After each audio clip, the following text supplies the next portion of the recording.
नमस्कार मित्रांनो, आज यूट्यूबमधला माझा पहिला दिवस आणि पहिल्या दिवशी सुरुवात ही कुठून करायची तर शेतीला सगळ्यात महत्त्व कशाचं असतं तर पाणी आणि पाण्याचं नियोजन आणि पाण्याबद्दल सांगायचं हे शेतकऱ्याला अभिमानबद्ध गोष्ट आहे.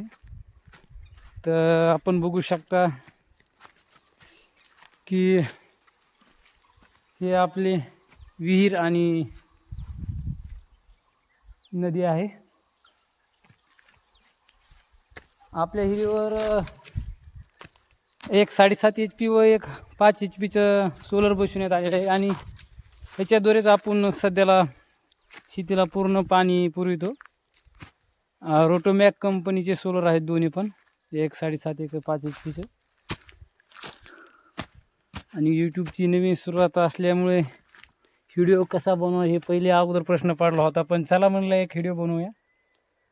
आणि हा ऊसाचा प्लॉट आहे आपल्या पाठीमागे जो दिसतोय हा एक